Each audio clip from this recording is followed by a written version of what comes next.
Now to our exclusive report from Zimbabwe. Branding opposition leaders as Western stooges and accusing them of fomenting anarchy, Robert Mugabe celebrated the 27th anniversary of Zimbabwean independence today with an address to 30,000 cheering supporters in Harare. But it is a very different country to the one he took over power in 1980. Channel 4 News has obtained an interview from a human rights group in Namibia with a man who claims to be a former member of an alleged death squad, who claims he was forced to torture and kill the president's opponents. Viewers may find some of the following images and events depicted in Jonathan Miller's report disturbing. May I begin by... Not much to celebrate after 27 years, but Robert Mugabe's dwindling faithful gathered to cheer him today in the very stadium the Union Jack was lowered in, after what the president today described as a century of oppression. His detractors, of whom there are many, say he's the oppressor now. In his speech, though, he blamed everyone but himself for the suffering of his people. I wish to show the resilience of our people, who have resisted the brazen attempts of our detractors, openly working in cahoots with their shameless local puppets to reverse the gains of our independence through the regime change agenda. The president went on to warn he'd never hesitate to deal firmly with what he called those elements bent on fomenting anarchy and criminal activity. 27 years ago, the celebration had been genuine. There was hope and there was freedom after decades of defiant white minority rule, which ended in a 13-year bush war in which 30,000 died. Robert Mugabe, triumphant guerrilla leader, took the final salute of empire from a youthful Prince Charles, and he made a promise to his people. I, Robert Gabriel Mugabe, do swear that I will be faithful and bear true allegiance to Zimbabwe and observe the laws of Zimbabwe. So help me God.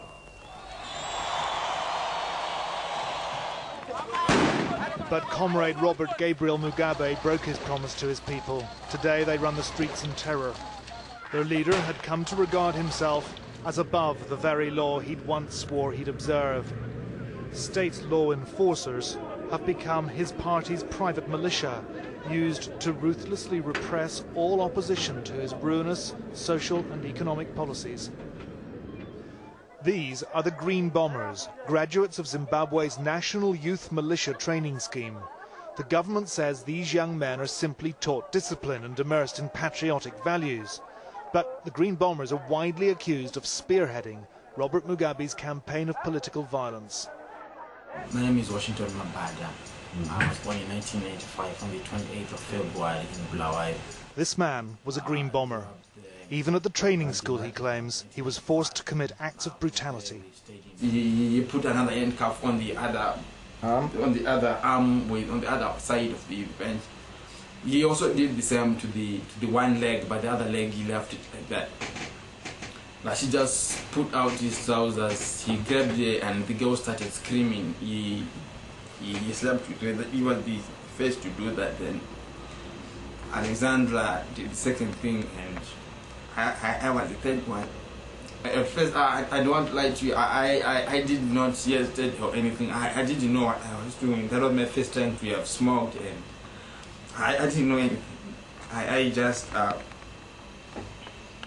as I was taught, up until my jombe beat me with a stick on my back and said it's enough. Washington Madaba claims he was one of 4 Green Bombers forced to take drugs and then gang rape a female youth militia member. At about 11 in the night, I felt like I knew now what I was doing, what happened to me. I woke up and I wanted to run away. He did try to run away, but he was caught and publicly flogged, he says. He was told that another Green Bomber who tried to escape with him was beaten to death. Soon after this, though, he claims, he was hand-picked for special duties, working with Robert Mugabe's secret police inside party headquarters in Harare. We got inside It was dark, it closed, he switched on the lights, and there were people there, 6 to 8 people. He was instructed to torture these people, he says. He claims they were political prisoners. We beat him, then he fell on the blood, we started beating him again. I was drunk.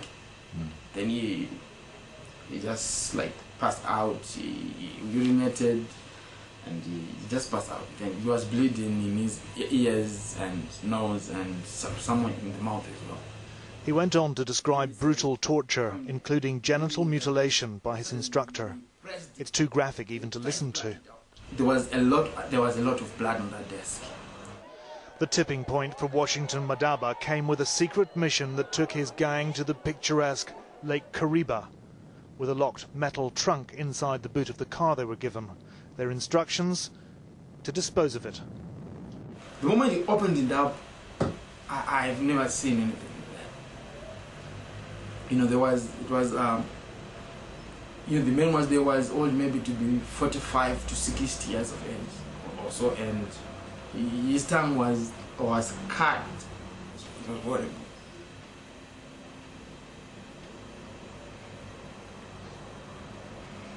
Then you opened the trunk, you found him there. Yeah, then. Did you speak to this person?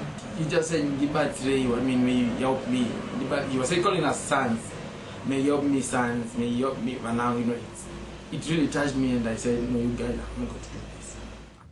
Washington Madaba later confirmed to Channel 4 News that despite his misgivings, he'd then helped fill the trunk with cement, with the man still inside, and had dropped it into the lake from a boat.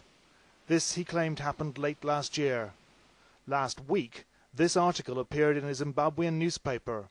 Bodies encased in cement found in Lake Kariba. Washington Madaba did finally manage to escape to Namibia and claims he's being hunted by Zimbabwean intelligence. We have been unable to independently verify his story, but in common with a human rights group and a prominent international organization, we believe it to be true. The brutality of the Mugabe regime has been plain to see and is already well documented, but such stomach-turning testimony of the death squad's activities is very rare. This, then, perhaps a more accurate picture of what's really going on inside Zimbabwe after 27 years of Robert Mugabe. Jonathan Miller reporting when we come back.